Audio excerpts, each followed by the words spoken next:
Все, море, пока. Мы уезжаем в Калининград, но мы еще вернемся к морю, надеюсь. Вот, да? Я вернусь.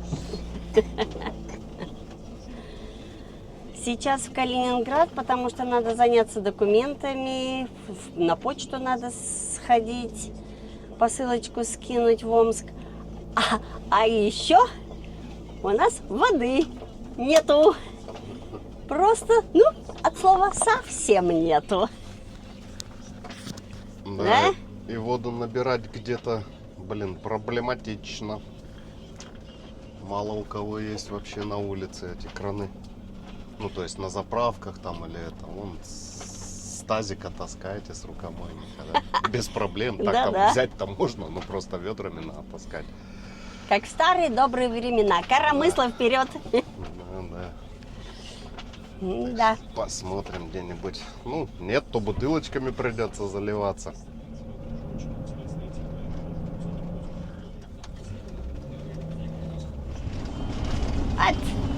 Дорожка ведет меня вперед такая, это чтобы не уснуть. Ее залатали слегка, кое-где еще нет. Что-то, ремонт идет, правильно. Дорогу делают. Они новую дорогу прокладывают заодно. Не заодно, а новую прокладывают. Вон почему такая вот канителька. А потом будет, конечно, классно. Вон там горы песка. Вон сколько техники стоит.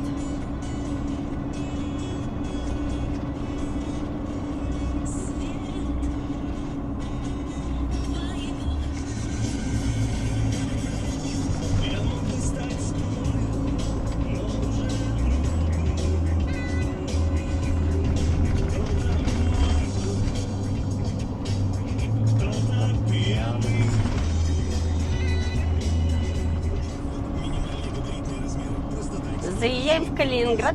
Водичку заправили, закупились маленько на пару дней. Теперь 2 дня свободны. Поедем. Я не знаю, как она обзывается. Это бывшие охотничьи владения кого? Царей. Царей, вот тех. Поедем туда, вроде говорят, там интересно, да. И заодно, естественно, будем проезжать много поселков попутных. В каждый поселок заглянем, посмотрим. Там, говорят, тоже очень интересно. Еще старые эти постройки, старых времен, все. Посмотрим, что там. То есть старенькое будем смотреть. Мы едем в сторону Черняховск. Черняховск или Черняховск? Я не знаю. Я тоже не знаю. Как правильно сказать, Черняховск или Черняховск? Родники Расскажи. кончились. Едем в далекие края. Да. Вон написано 71 километр еще. И самое интересное, там мы вообще еще не были. Это совершенно новое направление. Мы обычно по побережью ездили, к Балтийскому морю, Светлогорск, Зеленоградск. А теперь поедем совсем в другую сторону. Теперь к границе с Литвой. Вот так. Там озеро большое. Немного сегодняшнего дня. Сегодня занимались всем подряд. Кроме того, что у нас воды совсем-совсем 0 было, в воду мы заправились в последний момент. Это было последнее, что мы сделали. А так, документы мы отдали на перевод. Нам нужно было свидетельство о рождении немецкое, внуков, перевести на русский язык. И как вы думаете? 3 внуков. Перевод вместе с апостилем стоит 3000 рублей. То есть где-то самое большое 33 евро. А в Германии, там, где мы хотели сдавать, 125 евро за одного ребенка. За одного внука. Это, конечно, небо и земля. Мы отдали сегодня, в четверг забирать. Сегодня у нас понедельник. Можно в среду, но там все время перепады, поэтому в четверг или в пятницу свободненько приедем и просто заберем, и больше ничего не надо. А еще что мы сегодня сделали? Че, покушали? Да, верно. Мы были в такой небольшой столовке, но она аккуратненькая такая столовочка. Ну, ништяк, мне понравилось. Мы очень даже вкусненько поели, что я даже сказала, я уже не могу, у меня не влазит. За 2000 рублей мы наелись до отвала вместе с компотом. А еще мы деньги поменяли.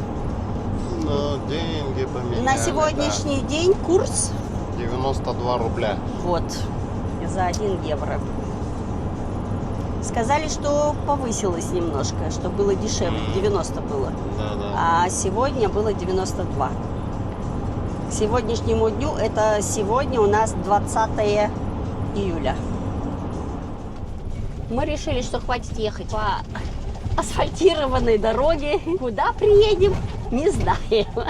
Мы поехали куда-то в лес. А вообще, вот он план. Тут, оказывается, совсем недалеко находится куча озер. Вон. И здесь река Пригола.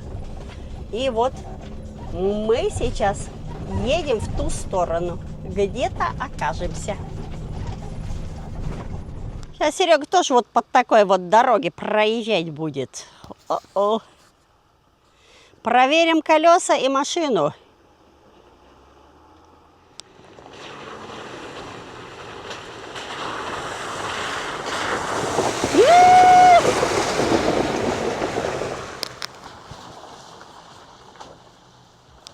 А у нас сегодня пир сладкоежек.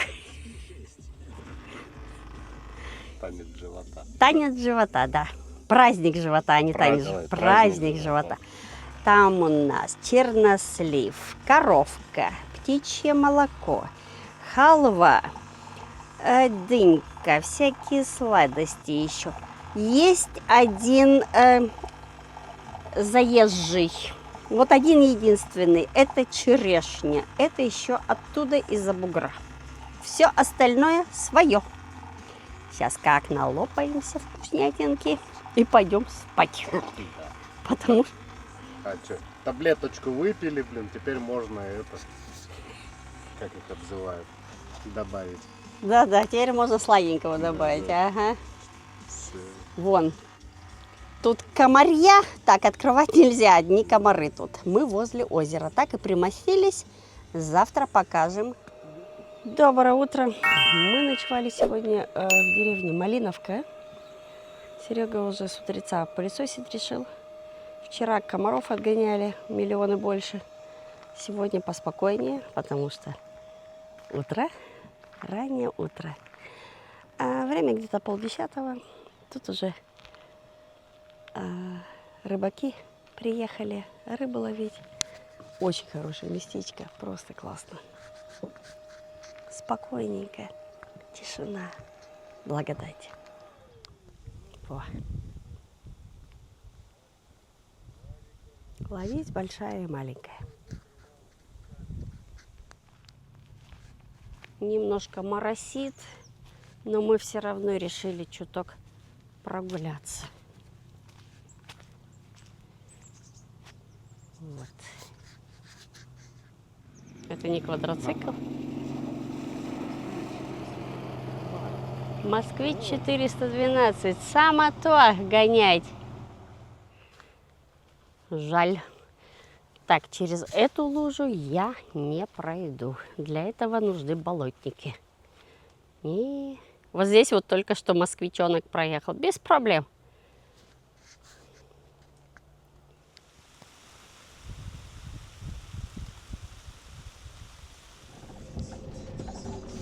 Так, погодка испортилась слегка. Дождик идет. Мы решили отправиться дальше. Гвардейск. Заезжаем. Небольшая информация про Гвардейск. Основан в 1255 году. Как город он стал 6 апреля 1722 года. Площадь 12 квадратных километров. До 1946 года его называли Тапиау. Потом он стал Гвардейском. Гвардейск – это уютный город в Калининградской области, расположенный в 40 километрах к востоку от Калининграда. Город известен своим тевтонским замком Тапиау XIX века, старинной ратушей со сказочными фигурками, будильниками и памятником Василию Теркину, так как поэт Твардовский встретил здесь победу. Мы специально вышли, потому что здесь все свое, своего огорода, своего сада и с лесу. И надо купить. Это все свеженькое, натуральное. Вот это мы затарились. Свежие помидорки. Сегодня будет картошечка с лисичками. А еще свежие огурчики и помидорки. И еще малинку купили. Вкусняшка и все натуральное. Блин, дождь походу нас догоняет. Дождь догоняет. Ну, как есть. Заезжаем в Черняховск. Это правильное название, правильное ударение. Черняховск. Черняховск – это атмосферный город в Калининградской области, известный своей подлинной европейской архитектурой. До 1946 года он назывался Инстербург.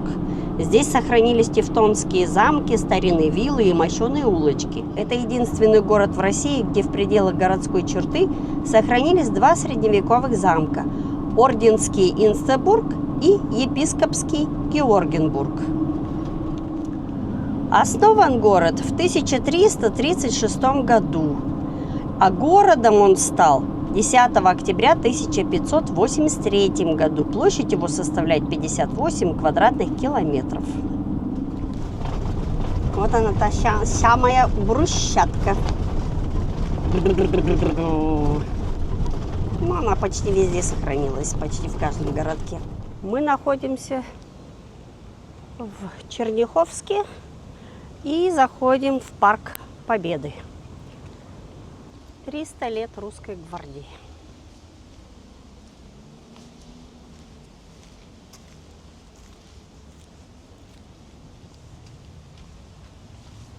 А, вот он, горбатый мост. Да.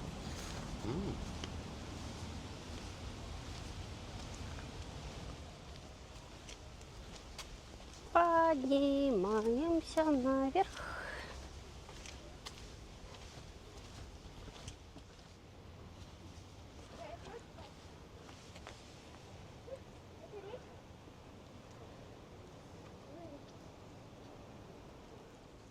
А теперь мы просто прогуляемся по парку.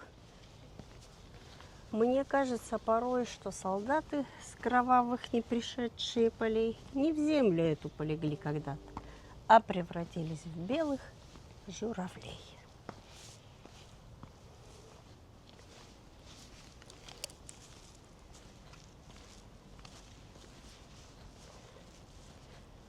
Вот он сам план. Здесь есть интерактивные площадки, где можно и самому подвигаться. Серега нашел кусочка, которого не хватает. Там еще маленький кусочек, но это важный. Что там еще есть? Так. Там есть еще... Там по той дорожке идем. Там есть подвесной мост и другой вход еще. Вот чего там не хватает. Вот. И начинается движение с Мамоново. До 1947 года Хайлиген-Байль, административный центр муниципального образования, Мамоновский городской округ Калининградской области. Город основан Тевтонским орденом на месте прусской крепости в исторической области Вармия в 1301 году. Как Хайлигенштадт впервые упоминается в 1330 году. Хайлиген-Байль переименован в 1947 году в честь героя Советского Союза полковника Николая Васильевича Мамонова. Здесь несколько разных дорожек, можно вдоль, можно поперек, можно вокруг. И везде определенные площадки, где можно прочитать, что, когда происходило, какие города захватывали и вообще как происходили бои даже. Можно прочитать и Ну да, ну как познакомиться. история самого города и еще это Великой Отечественной. А тут вот скворечник классненький сделали в виде кукурузника. Залетайте. Вот это было на интерактивных площадках. Все это было там сделано ребятишками. Молодцы. Потихоньку подходим к другому выходу. Подвесной мостик. Там ребятишки удочки достали, рыбачат. Мы решили выйти, просто посмотреть. О, он качается. Я думала, он такой ровненький. Он хороший подвесной. Я очень люблю такие, в кавычках. Серега, как обычно, предложил покачать меня. Ага. Да-да-да-да-да. Не раскачивайте меня. Это здесь стадион есть. Вот здесь игровая площадочка. И можно полазить маленьким. С этой стороны, с другой, находится открытая спортивная площадка, где можно просто позаниматься спортом. Разные оборудования и калистеник заодно. Можно даже нормы ГТО здесь сдать. Пока мы пережидаем дождик, еще небольшая информация. Чтобы попасть в этот парк, нужно перейти через мостик. Их здесь два входа через реку Анграпа. И еще, там, где Анграпа и Инструч соединяются, образуется, начинает река течь Преголя, которая идет в сторону Калининграда. Мы, конечно, как обычно, хотим где-то с тылу зайти, но иногда препятствия перед нами встают на пути.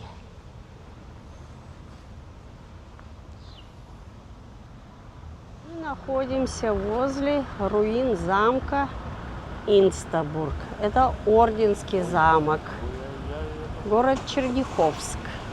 Памятник истории федерального значения.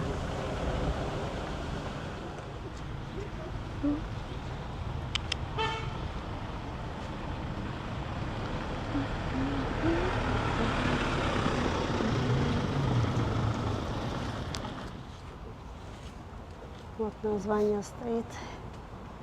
1336 год. Заходим в этот замок.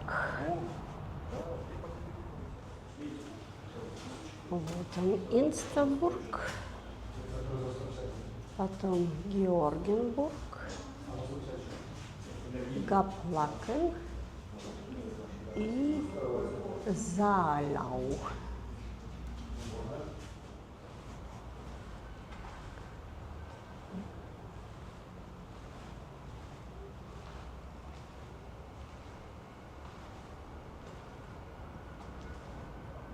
Главное здание Форбурга.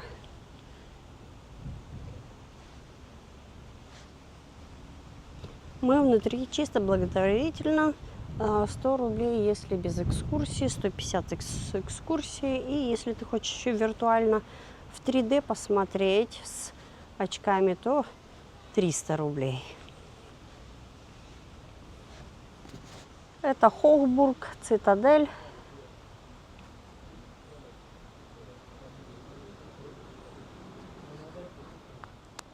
Вот в таком виде этот замок сохранился.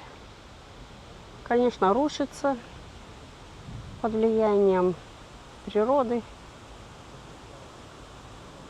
Но вот что осталось. 100%.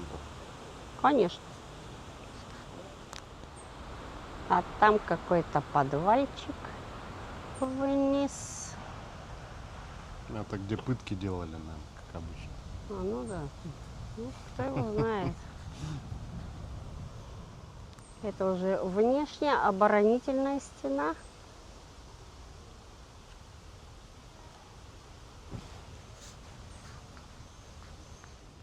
Это здание конюшни. Здесь лошадок содержали. Поднимемся на второй этаж здания.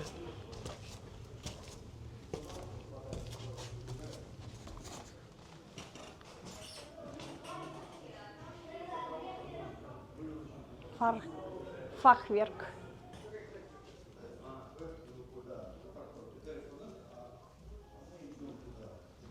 Мастерская художника. Талантам надо помогать, бездарности пробьются сами.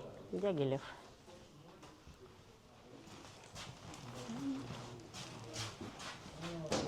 Вновь прибывшие, обращайте внимание на дверь.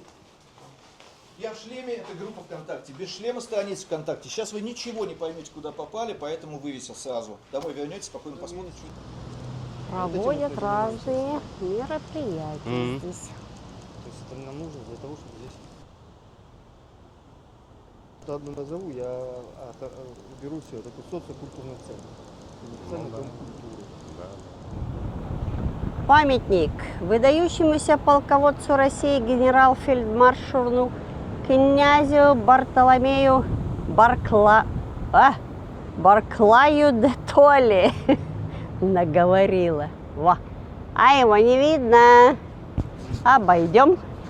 Вот он во всей своей красе. Он участвовал в 1812 году в сражении. А напротив, Ленин, который вел страну к социализму. А теперь вспомним игру «Точняк». Аббревиатура ЗАГС. Как расшифровывается? Записи актов гражданского состояния. Вот так. Вспомнил. Молодец. Не голова, а дом совета. Да-да. Уехали мы дальше, а куда мы дальше едем, мы сами не знаем. И вообще, можно ли там находиться? Это граница рядом с Литвой и недалеко от Польши. Ну ладно, у нас есть, конечно, паспорта и те, и другие, но там, оказывается, надо вроде как по пропускам. Надо было его заказать на госуслугах. А у нас на госуслугах вообще ничего нету. Так что едем куда-то, сами не знаем куда. Посмотрим, получится или нет. Вообще направление Виштынецкое озеро. И там же находится пуща. Ой, я не помню название, надо будет еще раз посмотреть. И вроде как там находились раньше угодья царей, императоров, где они встречались и на охоту, охотились, в общем. Охотничьи угодья. Поглядим. Tonight I'm moving like